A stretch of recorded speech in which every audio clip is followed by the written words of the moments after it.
El mensaje parpadeaba en la pantalla. Doctor Sergio, confirmó el padre. No va a tardar mucho. Era la voz de mi propio hijo, planeando mi muerte.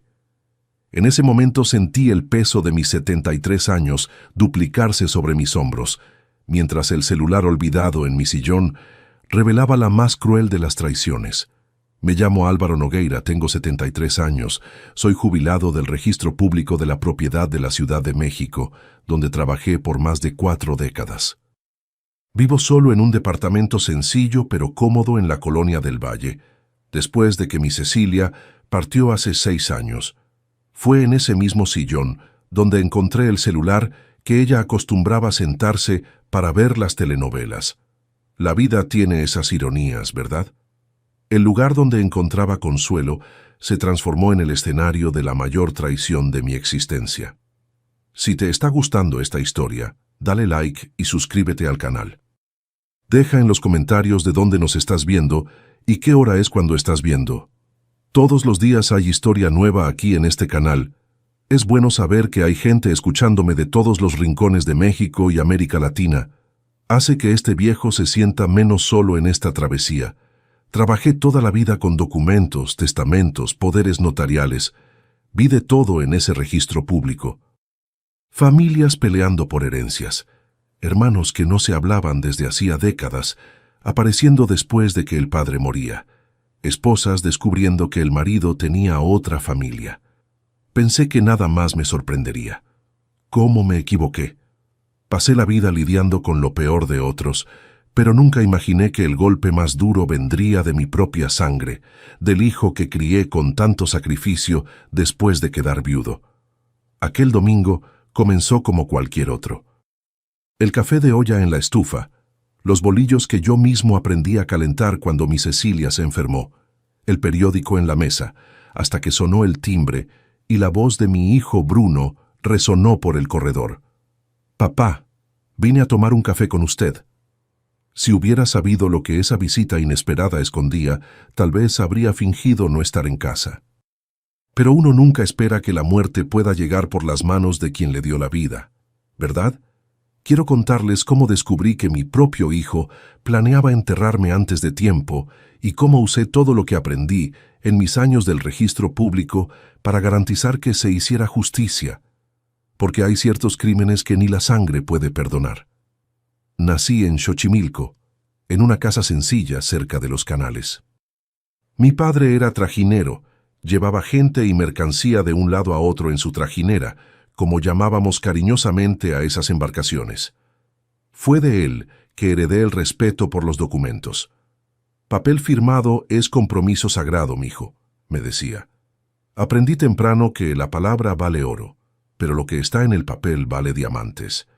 Vine al centro de la Ciudad de México con 18 años, huyendo de las inundaciones que se llevaron nuestra casa y la trajinera de mi padre. Llegué a la capital solo con la ropa puesta y una carta de recomendación del juez de la jurisdicción que conocía a mi padre. Fue esa carta la que me abrió las puertas del registro público.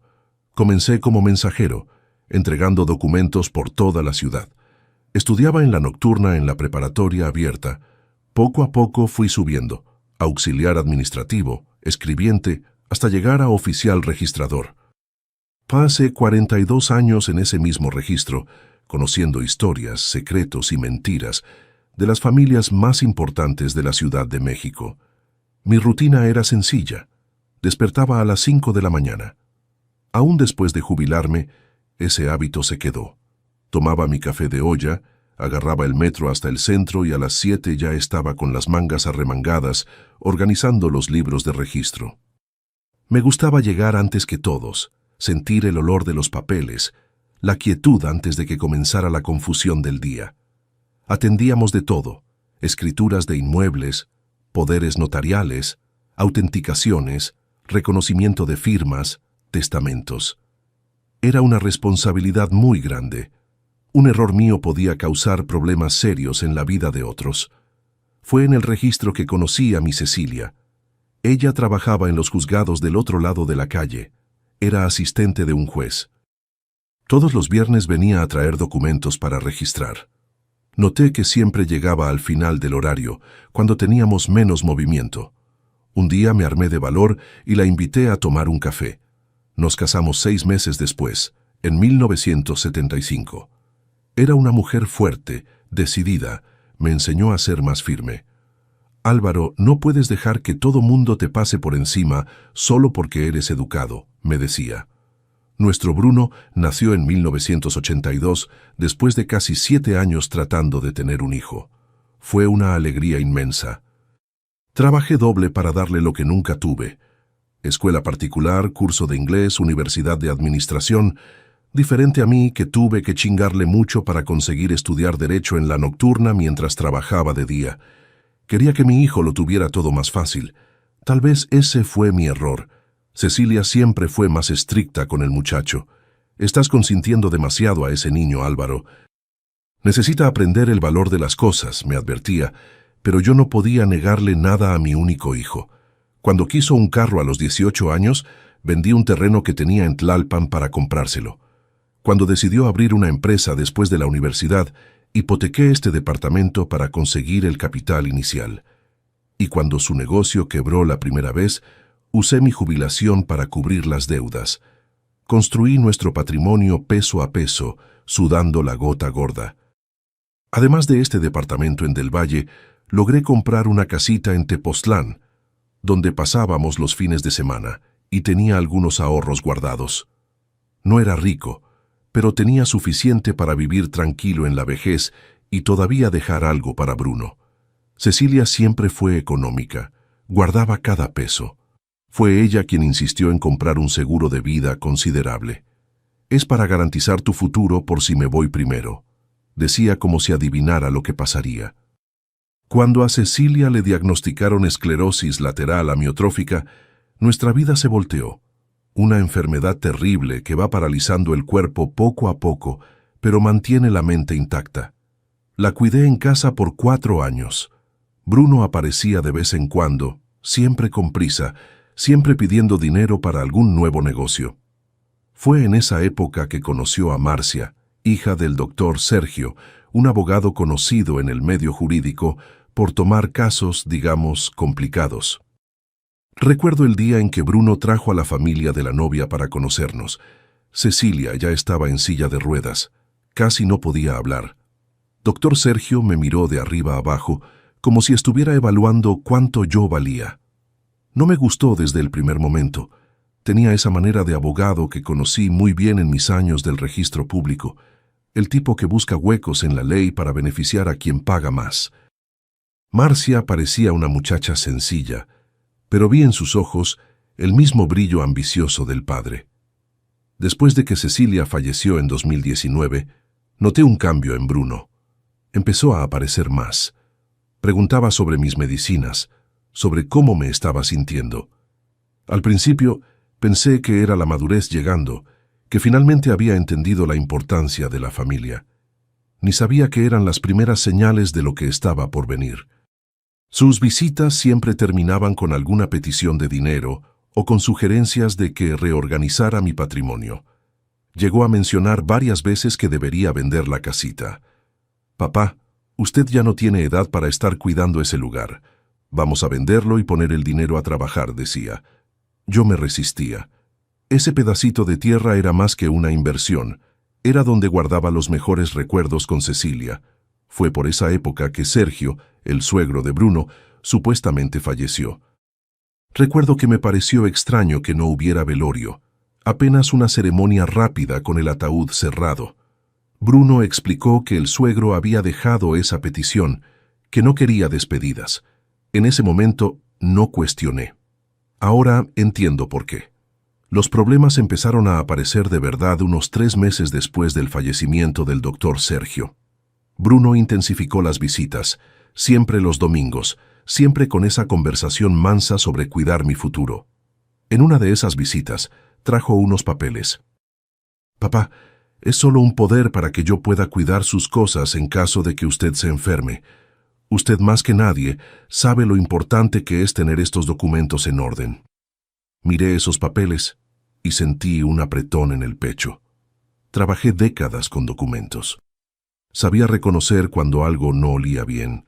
El poder que traía daba facultades amplias, generales e irrestrictas. El tipo de documento que permite a alguien vender todo lo que tienes sin necesidad de tu autorización. Hijo, esto no es solo para caso de enfermedad. Con este papel puedes vender mi departamento mañana mismo si quieres. Se puso nervioso, las manos sudando, la mirada esquiva. ¿Qué dice, papá? ¿Usted está desconfiando de mí? Solo quiero facilitar las cosas. No quiero que usted tenga que preocuparse por burocracias. No firmé nada ese día. Dije que lo iba a pensar. Bruno se fue apurado, visiblemente contrariado. Fue la primera vez que percibí algo extraño en su comportamiento, además de la codicia normal que siempre había demostrado. Había un nerviosismo diferente, una urgencia que no tenía sentido. La semana siguiente recibí una llamada de la gerente del banco donde mantengo mi cuenta desde hace más de 30 años. Señor Álvaro, ¿usted autorizó a su hijo para mover sus inversiones? Estuvo aquí pidiendo información detallada sobre sus ahorros. Eso me puso en alerta. No había autorizado nada. Bruno estaba tratando de mapear todo lo que tenía. Lo que antes era solo una desconfianza, empezó a tomar contornos más concretos, más sombríos. Sus visitas se volvieron aún más frecuentes. En una de ellas, llegó a sugerir que hiciera un testamento, dejándole todo a él. Papá, uno nunca sabe el día de mañana. Vamos a dejar todo organizado. Bruno, usted sabe mejor que nadie que no necesito testamento. Eres mi único hijo, mi heredero natural. ¿Para qué las prisas? Tartamudeó alguna excusa sobre evitar impuestos y cambió de tema.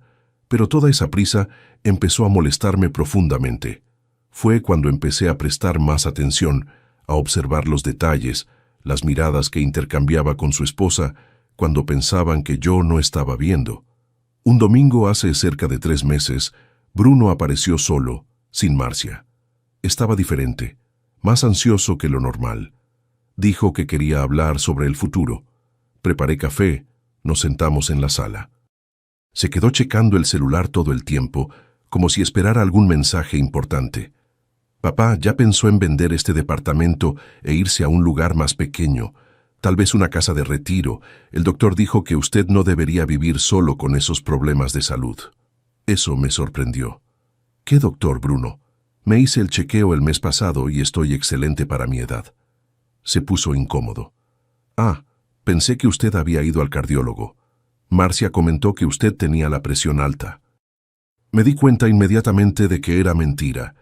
No había comentado nada sobre presión alta con nadie, mucho menos con Marcia, que apenas me hablaba. Bruno siguió insistiendo. Habló de que tenían una inversión imperdible, pero necesitaban capital.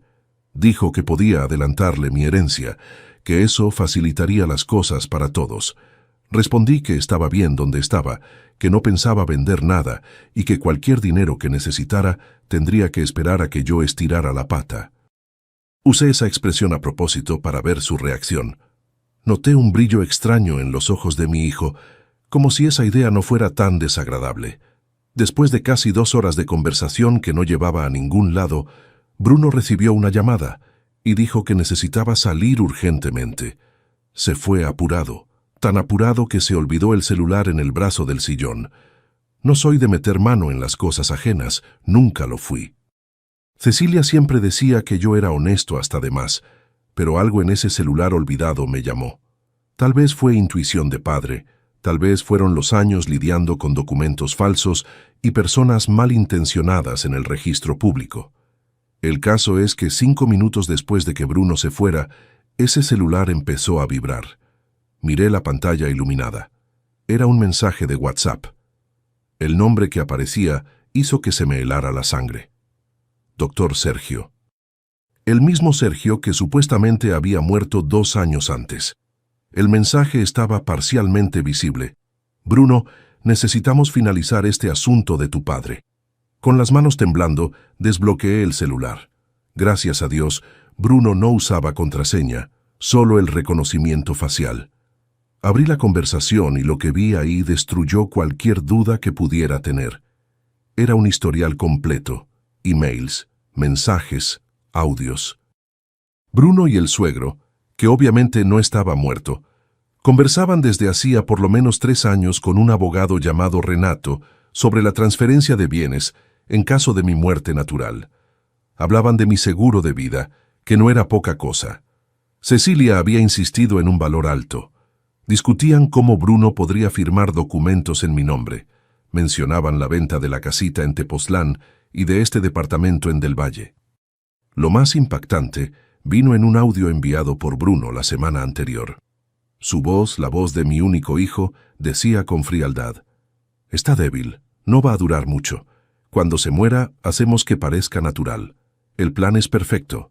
El seguro paga el doble por muerte accidental. Vamos a arreglar esto». En ese momento, sentado solo en la sala donde había criado a mi hijo, entendí que Bruno no solo estaba esperando mi muerte, la estaba planeando. El esquema era claro. Harían que pareciera un accidente, cobrarían el seguro en valor doble, venderían mis propiedades. Todo ya estaba encaminado. Solo faltaba que yo saliera de escena. Escuché más audios. En uno de ellos, Sergio explicaba detalladamente cómo adulterar mis medicinas para la presión, sustituyéndolas por dosis más altas que podrían causar una caída fatal. Parece accidente doméstico.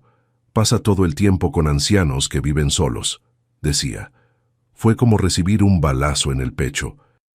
Mi propio hijo, mi único hijo, planeando matarme.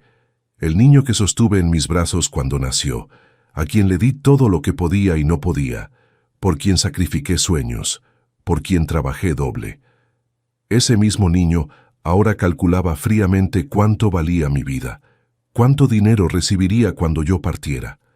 Me senté en el sillón preferido de Cecilia, aquel donde pasaba horas leyendo antes de la enfermedad, y lloré como no lloraba desde el día de su funeral.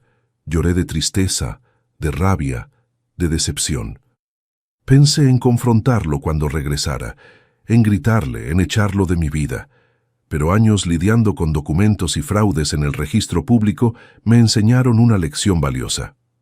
Cuando descubres una traición, lo mejor es actuar con calma e inteligencia. Sequé las lágrimas y pensé en qué hacer. Necesitaba pruebas. Necesitaba protegerme. Usando mi celular viejo, tomé fotos de varias pantallas de conversación. Grabé algunos de los audios usando la grabadora de mi propio aparato. Después puse el celular de Bruno exactamente donde lo había dejado. Como 1 hora después regresó, aparentemente preocupado. «Papá, creo que olvidé mi celular aquí». «Está ahí en el sillón, hijo», respondí con la voz más normal que pude. Agarró el aparato, verificó rápidamente si había algo diferente y pareció aliviado al constatar que todo estaba en orden. Se despidió con un beso en la frente, un beso de Judas, pensé con amargura, y dijo que regresaría el próximo domingo. En cuanto se fue, tomé mi decisión. No confrontaría a Bruno directamente. Sería peligroso, ya que ahora sabía que estaba dispuesto a todo. En cambio, usaría contra él las propias armas, documentos, pruebas, la ley. Esa misma noche, llamé a un viejo amigo de los tiempos del registro público, el comandante Lima. Nos conocimos cuando él era apenas un joven investigador y yo lo ayudé en un caso complicado de falsificación documental. Lima me debía algunos favores y, más importante, era un hombre íntegro. Expliqué la situación sin entrar en detalles por teléfono. «Lima, necesito tu ayuda. Es grave. Es sobre mi vida». «¿Qué pasó, Álvaro? ¿Estás bien?» «No puedo hablar por teléfono. ¿Puedes venir mañana a mi casa?» «Ven solo y no comentes con nadie». Al día siguiente, el comandante Lima apareció en mi puerta. Estaba más viejo como todos nosotros, pero mantenía esa mirada perspicaz que lo convirtió en uno de los mejores investigadores de la policía del DF. Le mostré las pruebas que había recolectado, las fotos de las conversaciones, los audios grabados, el plan detallado para matarme. Lima escuchó todo en silencio, el rostro poniéndose cada vez más grave. Cuando terminé, respiró profundo. «Álvaro, esto es tentativa de homicidio calificado, más asociación delictuosa, más falsedad ideológica, más fraude. Tu hijo y ese tal Sergio pueden agarrar muchos años de cárcel». Lo sé, Lima, pero todavía es mi hijo. El comandante movió la cabeza. Hijo que planea matar al padre no merece ese nombre. Álvaro, voy a abrir una investigación confidencial. Vamos a agarrar a estos dos, pero lo vamos a hacer bien. Sigue actuando normalmente con tu hijo. No dejes que sospeche nada. En las 2 semanas siguientes, viví una pesadilla despierto. Cada vez que sonaba el teléfono, cada vez que tocaba el timbre, mi corazón se disparaba. Empecé a verificar mis medicinas obsesivamente, a no comer nada que Bruno o Marcia trajeran. Llegué a cambiar la chapa del departamento. Dormir se volvió casi imposible. Bruno llamó algunas veces, siempre con esa falsa preocupación. «Papá, ¿se está cuidando, tomando las medicinas como debe? ¿Quiere que pase para ayudarle con algo?» Cada palabra suya ahora sonaba como una amenaza velada, pero me tragué el llanto y la indignación, fingiendo que todo estaba normal. «Estoy bien, hijo. No se preocupe». Mientras tanto, el comandante Lima trabajaba entre bastidores. Consiguió una orden para investigar a Sergio. Descubrió que vivía bajo identidad falsa en una ciudad del interior de Guanajuato. Identificó al abogado Renato, que participaba en el esquema. Montó un operativo silencioso, juntando pruebas, preparando la detención de los involucrados. El descubrimiento más impactante vino cuando Lima encontró evidencias de que Sergio ya había hecho algo semejante antes. Un anciano rico, sin familia cercana, había muerto accidentalmente después de que Sergio se acercara a él como consultor de inversiones. La policía sospechó en ese momento, pero no consiguió pruebas suficientes. Ahora con nuestro caso, el patrón quedaba claro. El domingo siguiente, como prometido, Bruno apareció. Trajo pan dulce hecho por Marcia, que no comí, obviamente, y una vez más trató de convencerme de firmar un poder. Esta vez fue aún más insistente. «Papá, es por su propio bien. Si le pasa algo a usted, ¿cómo voy a cuidar sus cosas?» Miré a los ojos de mi hijo y por primera vez no vi nada del niño que había criado. Vi apenas a un extraño, un hombre codicioso capaz de matar a su propio padre por dinero, pero seguí representando mi papel. «Voy a pensarlo, hijo. La próxima semana resolvemos esto». Se fue visiblemente frustrado. Antes de irse, todavía trató de insistir en que tomara una medicina para dormir que había traído. «Es natural, papá. Va a hacer que descanse mejor». En cuanto se cerró la puerta detrás de él, tiré la medicina a la basura y llamé al comandante Lima. «Se está poniendo más agresivo, Lima. Creo que va a intentar algo pronto». «Tranquilo, Álvaro, ya casi estamos listos. Unos días más y los agarramos en flagrante». 3 días después, Bruno me llamó de madrugada. Su voz sonaba ansiosa. «Papá, tuve un presentimiento malo. Voy a pasar mañana temprano para que hablemos. Quiero resolver lo del poder de una vez». Esa noche no pude pegar los ojos. Sentía que el cerco se estaba cerrando, que Bruno estaba listo para actuar. Llamé a Lima inmediatamente. «Lima, creo que va a ser mañana. Va a intentar algo». «Cálmate, Álvaro. Ya está todo arreglado. Tengo agentes vigilando tu edificio desde ayer. No te va a pasar nada». En la mañana siguiente, Bruno llegó más temprano que lo normal, antes de las 8. Traía una carpeta con documentos y un pequeño paquete. «Traje conchas fresquitas para los dos, papá». Mientras hablaba, noté su nerviosismo, la manera como evitaba mirarme a los ojos, como le temblaban ligeramente las manos. Rechacé educadamente las conchas, diciendo que ya había desayunado. Él insistió. «Cómase aunque sea una, papá.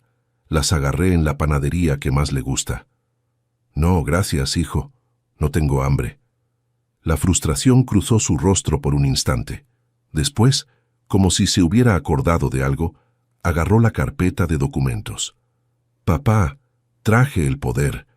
Es importante firmarlo hoy». «¿Por qué tanta prisa, Bruno?», dudó.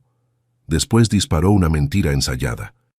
«Es que la próxima semana vamos a finalizar esa inversión de la que hablé. Necesito el poder para representarlo». Miré a ese hombre que un día llamé hijo y sentí una mezcla de lástima y asco. ¿Cómo había llegado a este punto? ¿En qué momento el niño que crié se transformó en este monstruo dispuesto a matar a su propio padre? Bruno, voy a ser sincero contigo, no voy a afirmar nada. Su rostro cambió instantáneamente. La máscara de hijo preocupado se cayó, revelando la verdadera cara, dura, fría, calculadora. Usted no entiende, papá. Necesito ese dinero. Estoy hundido en deudas. Si no resuelvo esto pronto, voy a perder todo. ¿Por qué tiene que ser tan terco? Usted ya vivió su vida. ¿Para qué necesita todo ese dinero? En ese momento sonó el timbre. Bruno se congeló. ¿Quién es? ¿Está esperando a alguien? Debe ser el portero con alguna correspondencia. Mentí. Pero no era el portero. Cuando abrí la puerta, el comandante Lima estaba ahí acompañado de 2 policías. Mostraron la placa y entraron. Bruno se puso pálido. ¿Qué es esto? ¿Qué está pasando? Lima fue directo al punto. Bruno Nogueira queda detenido para investigación. Tenemos una orden para confiscar su celular y otros dispositivos electrónicos. ¿De qué están hablando, papá? ¿Qué significa esto? Lo miré con todo el dolor que un padre puede sentir. Significa que sé todo, Bruno. Sé de tu plan con Sergio. Sé que quieren matarme para quedarse con mi dinero. Bruno trató de negar. Dijo que era un absurdo, que me estaba volviendo senil, pero cuando Lima mostró copias de las conversaciones, de los audios, cuando mencionó que Sergio ya había sido detenido esa mañana, se desplomó. Se sentó en el sillón, el mismo sillón donde había dejado el celular semanas antes, y empezó a llorar. Papá, no es lo que parece. Yo nunca iba a hacer nada contra usted. Era solo conversación. Lima pidió examinar el paquete de conchas y la medicina que Bruno había traído en visitas anteriores. Más tarde, la peritación confirmaría: las conchas estaban envenenadas con una sustancia que causaría un ataque cardíaco aparentemente natural. La medicina para dormir contenía una dosis letal de benzodiazepinas. Mientras los policías esposaban a mi hijo, sentí que un pedazo de mí moría. Aquel que había criado, por quien había sacrificado tanto, ahora sería llevado a la cárcel acusado de tratar de matarme. ¿Qué tragedia mayor podría existir en la vida de un padre? Bruno me miró una última vez antes de salir, sus ojos suplicando: «Papá, no me haga esto. Usted puede pedir que retiren las acusaciones. Soy su hijo». Respiré profundo, sintiendo el peso de cada palabra que diría a continuación. Un hijo no planea la muerte del padre, Bruno. Un hijo no pone veneno en la comida del padre. Ya no eres mi hijo. Moriste para mí el día que decidiste que yo valía más muerto que vivo. Las lágrimas corrían por mi rostro mientras se cerraba la puerta. Estaba hecho. La traición había sido revelada. La justicia estaba en marcha. Pero qué victoria tan amarga, qué desolación. Había salvado mi vida, pero perdí a mi único hijo. En los días que siguieron a la detención de Bruno, viví en un limbo emocional. Mi departamento, antes un refugio, se convirtió en una prisión de recuerdos. Cada rincón guardaba memorias de Bruno niño, adolescente, hombre. ¿Cómo procesa un padre la idea de que su único hijo planeó matarlo? La investigación siguió su curso. El comandante Lima me mantenía informado sobre los desdoblamientos. Sergio, el supuesto suegro muerto, había sido detenido en León, Guanajuato, donde vivía con documentación falsa. El abogado Renato también fue detenido y confesó participación en el esquema a cambio de reducción de pena. Marcia, la esposa de Bruno, fue interrogada, pero alegó desconocer los planes del marido y del padre, algo que la investigación más tarde comprobaría que era mentira. 2 semanas después de las detenciones, Lima apareció en mi casa con una carpeta gruesa bajo el brazo. Su semblante era grave, pero había un brillo de satisfacción en los ojos. «Álvaro, conseguimos el as que nos faltaba». «No vas a creer lo que descubrimos». Lima abrió la carpeta y me mostró una serie de documentos, registros bancarios, transferencias, contratos, todos conectando a Sergio con otros 3 casos semejantes al mío. Ancianos que murieron en circunstancias sospechosas, después de tener contacto con él o con consultores ligados a él. Esto es más grave de lo que imaginábamos. Tu caso no es el primero. Sergio comandaba una verdadera banda especializada en herencias anticipadas, como ellos las llamaban. Identificaban ancianos con patrimonio, se acercaban a través de algún familiar o conocido y después se las arreglaban para acelerar el fallecimiento. Lo más impactante, sin embargo, estaba por venir. Entre los documentos había una memoria USB que contenía videos de reuniones entre Sergio, Bruno y otros miembros del grupo. En uno de ellos, grabado cerca de un año antes, Sergio explicaba detalladamente cómo falsificar mi firma en documentos, cómo crear un escenario de demencia para que fuera declarado incapaz, y cómo administrar dosis crecientes de medicamentos que comprometerían mi salud gradualmente sin levantar sospechas. Bruno aparecía en ese video atento, haciendo preguntas, sugiriendo ajustes al plan. En determinado momento llegó a decir: «No quiero que mi papá sufra. Tiene que ser rápido, sin dolor». A lo que Sergio respondió riéndose: «Tranquilo, mijo. En este negocio lo importante es que parezca natural. El dolor es secundario». Ese video fue la prueba definitiva. Ya no había forma de que Bruno alegara que era solo conversación, que nunca haría nada de verdad. Ahí estaba él, planeando meticulosamente mi muerte, preocupado apenas por la rapidez, no por la moralidad del acto en sí. Lima explicó que ese material había sido encontrado en una caja fuerte en la oficina de Sergio. Guardaba esas cosas como garantía para que los participantes no pudieran denunciarlo después. Era su seguro. Irónicamente, aquello que Sergio mantenía para protegerse acabó siendo su ruina, y la de Bruno también.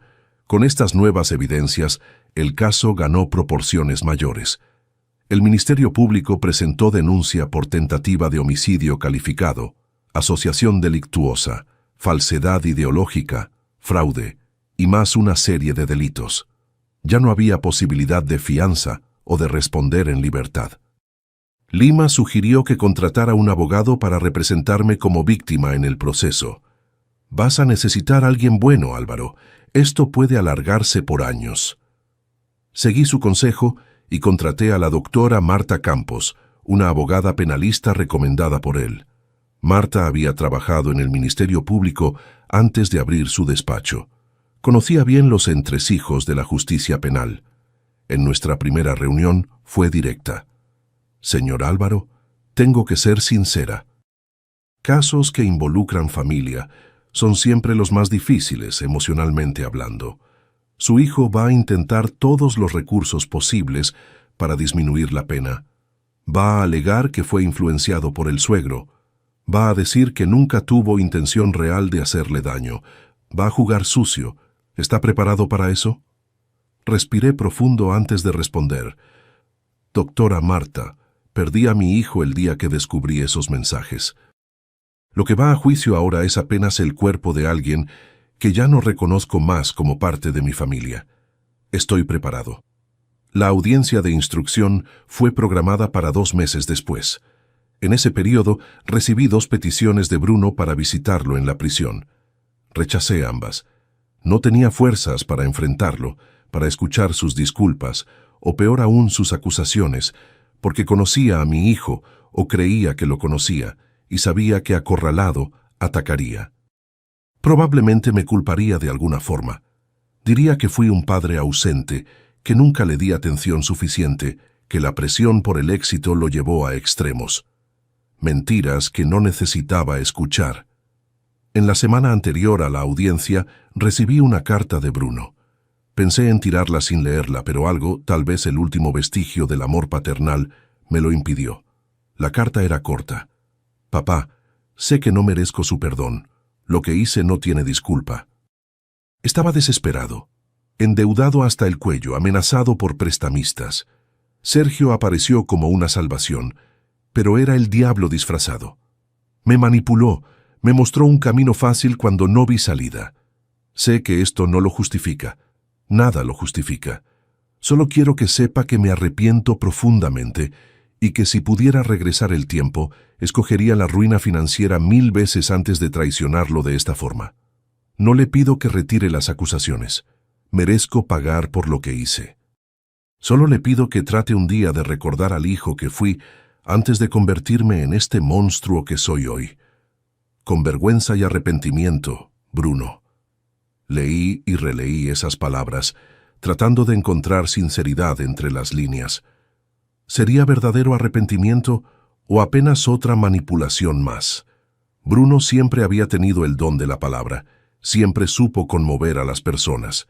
Cecilia solía decir que él conseguiría venderle hielo a los esquimales, pero esta vez su encanto no funcionó.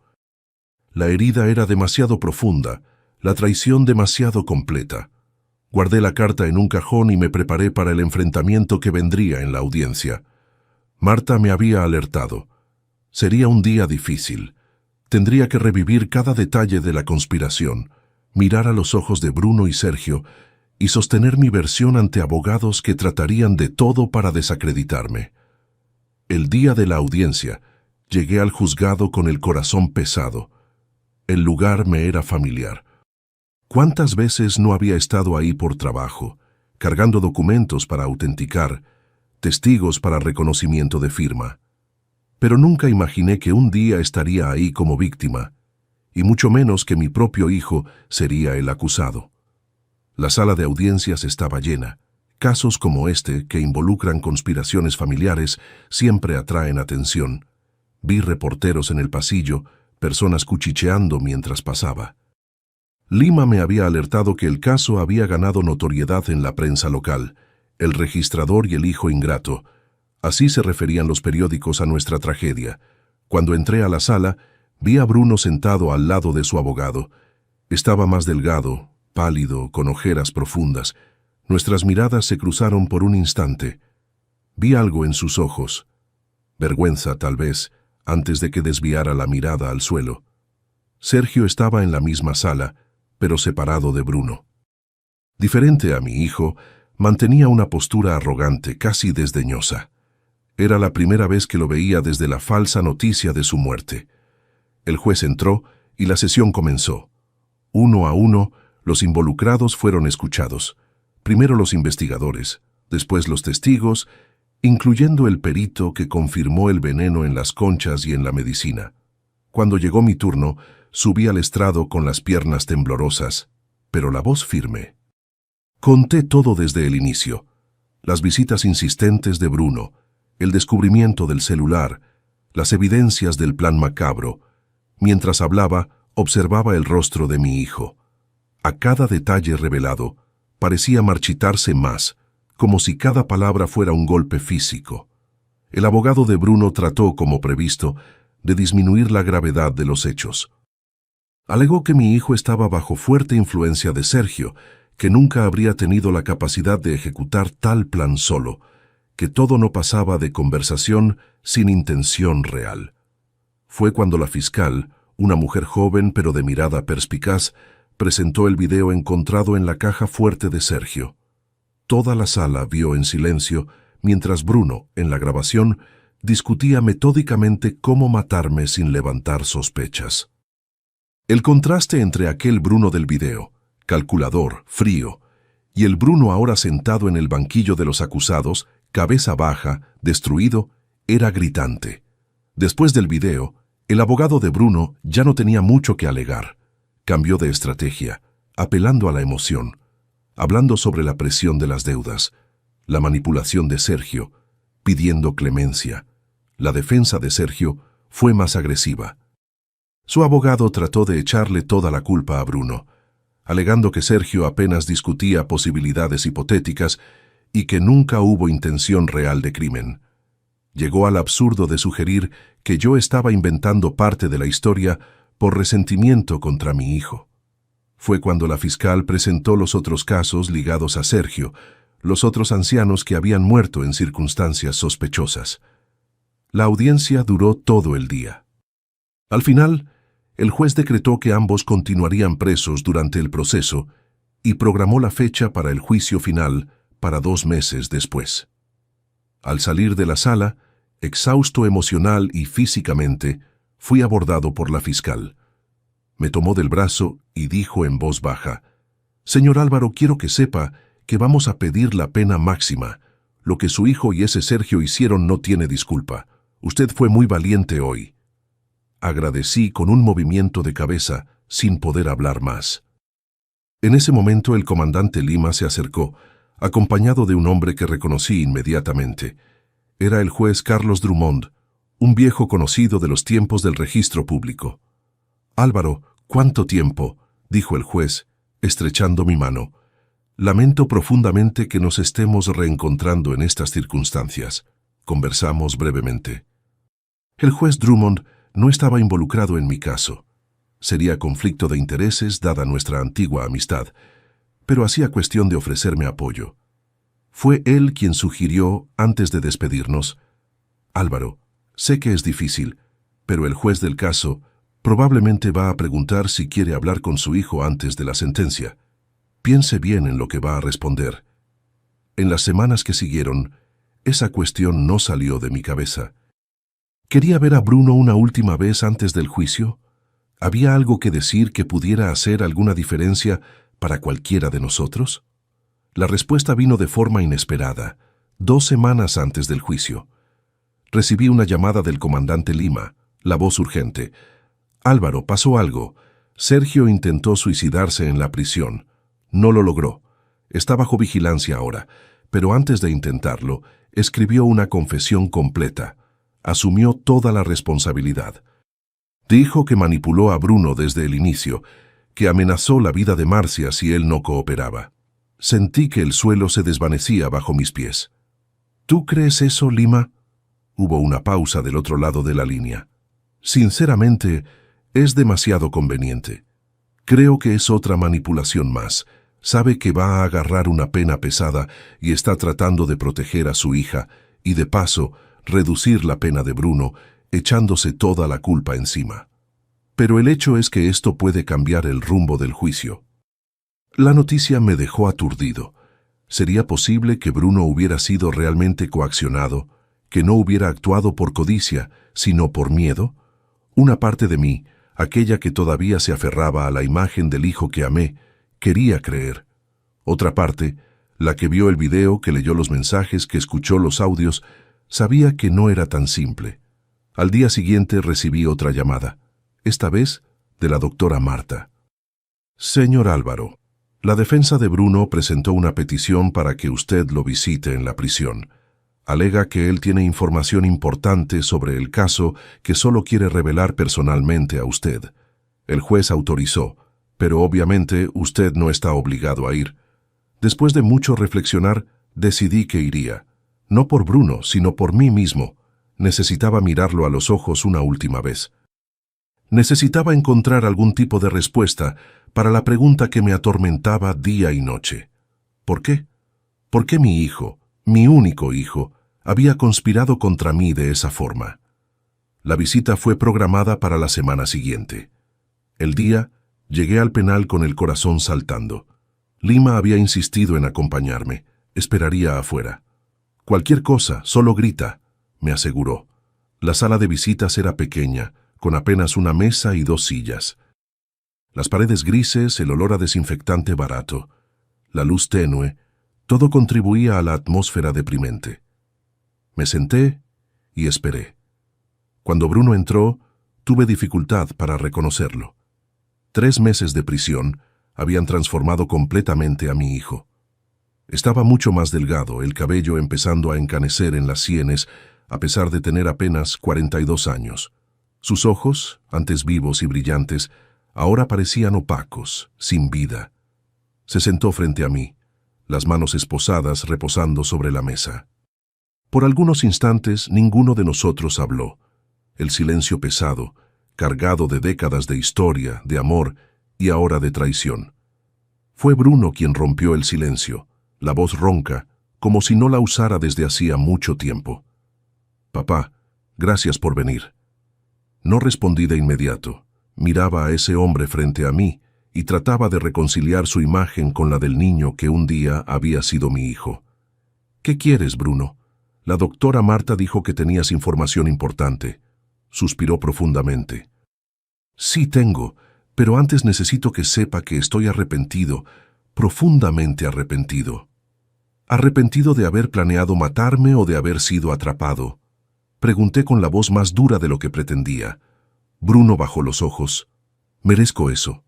Merezco su odio, su desprecio, pero la verdad es que Sergio realmente me amenazó. No de la forma como está diciendo ahora. Esa historia de amenazar a Marcia es mentira. La verdad es que yo estaba endeudado hasta el cuello. Debo casi 2 millones a gente peligrosa. Sergio ofreció un camino fácil. Si usted moría, yo heredaría todo, pagaría las deudas y todavía sobraría dinero. ¿Y tú aceptaste? Sí, admitió con la voz casi en un susurro. Al principio era solo conversación. Yo pensaba que nunca tendría valor para seguir adelante, pero las deudas solo aumentaban, los intereses acumulándose, y Sergio siempre ahí insistiendo, mostrando cómo sería fácil, cómo nadie sospecharía. Poco a poco me fui convenciendo. Me convertí en un monstruo, papá. Un monstruo que no reconozco cuando me veo en el espejo. Observé su rostro mientras hablaba, buscando señales de manipulación, de falsedad. Pero todo lo que veía era vergüenza, arrepentimiento y principalmente derrota. Bruno estaba quebrado, no solo por la prisión, sino por el peso de su propio error. ¿Cuál es la información importante que querías darme? Insistí, tratando de mantener el foco, no dejarme llevar por la emoción. Bruno se enderezó en la silla. Sergio no está solo en esto. Hay gente importante involucrada, papá. Gente del Poder Judicial, de la policía. Un esquema grande. Ya hizo esto antes, varias veces.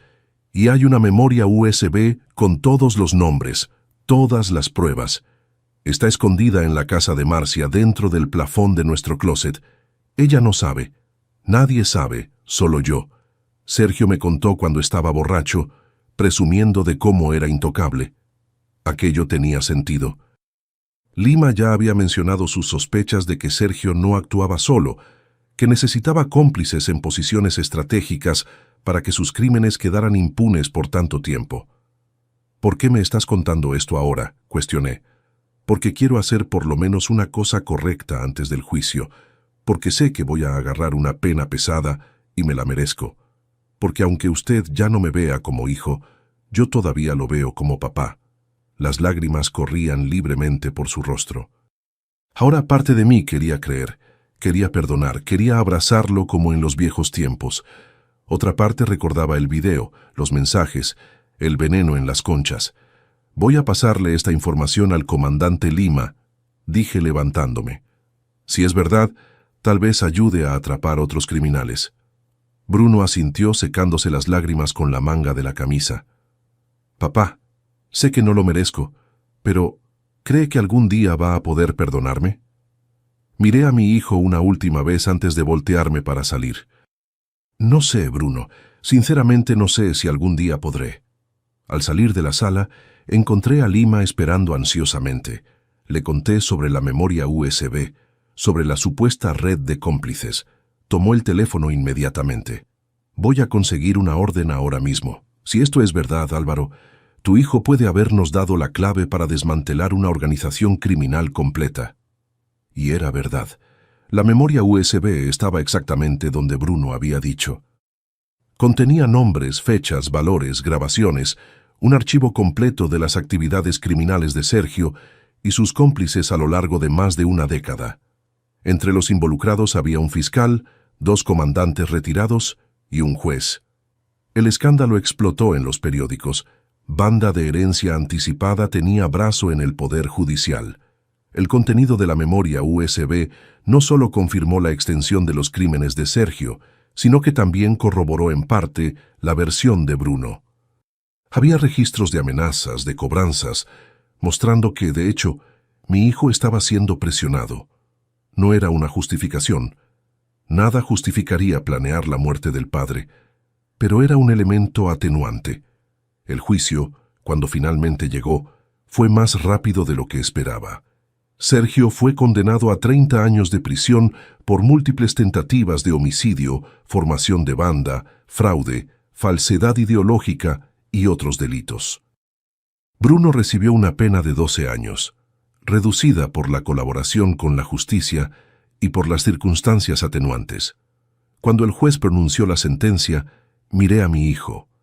Me miró de vuelta, asintiendo levemente como quien acepta su destino.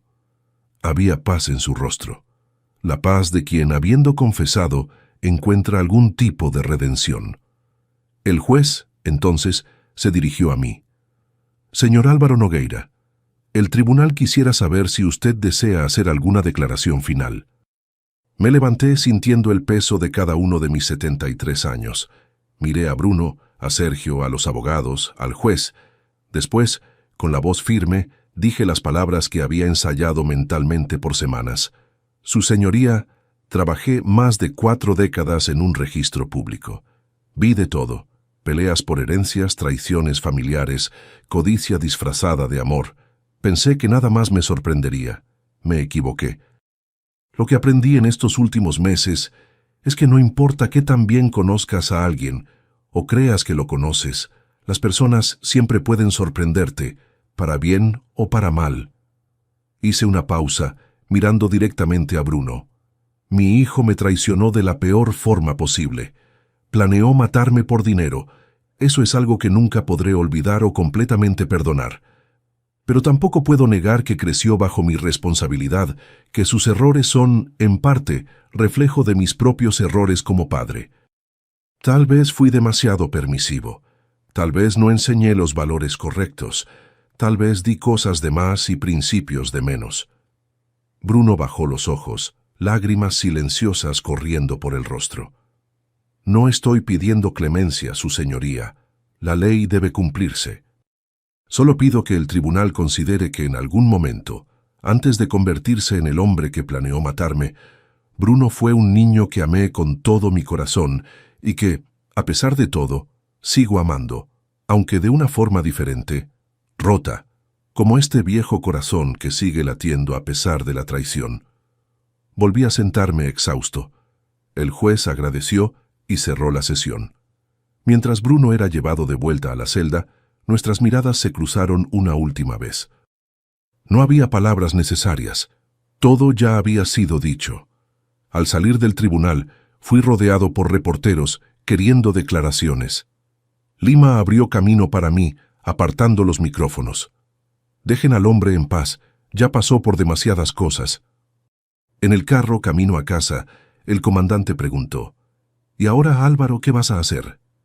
Miré por la ventana, hacia la ciudad que había sido mi hogar por tantos años, hacia las calles que conocía tan bien, hacia los edificios que fueron testigos de mi vida, los amores, las pérdidas, las alegrías, las traiciones. Voy a vivir, Lima, es lo único que puedo hacer. Voy a vivir.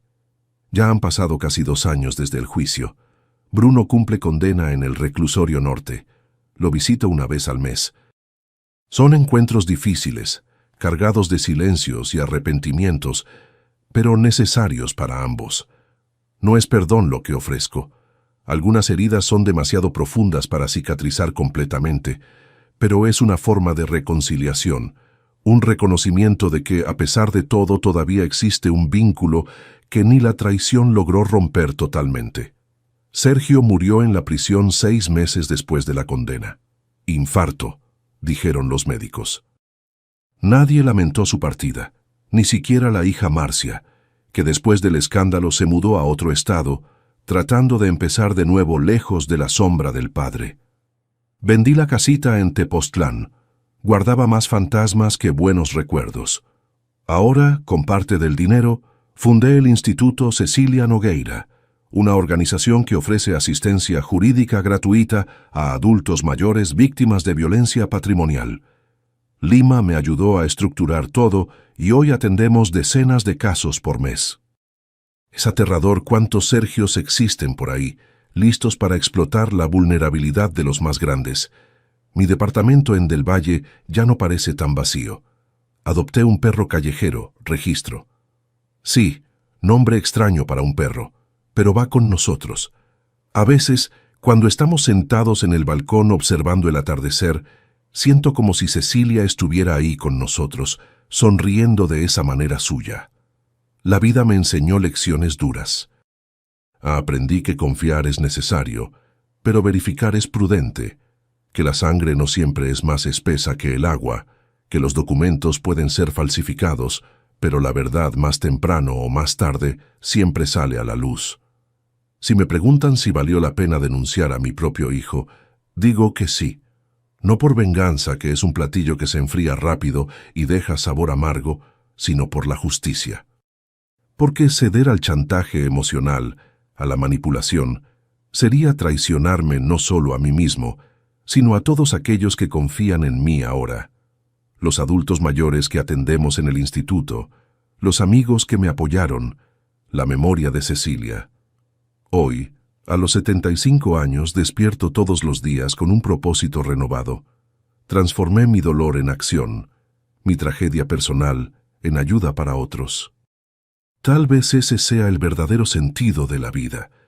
Usar nuestras cicatrices como mapas para guiar a quien todavía está perdido.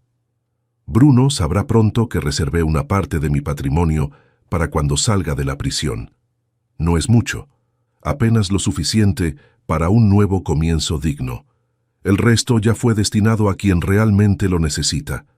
La verdadera herencia que dejo al final no es el dinero, sino las lecciones aprendidas, algunas de ellas de la manera más dolorosa posible. En cuanto al futuro, ya no hago planes muy largos.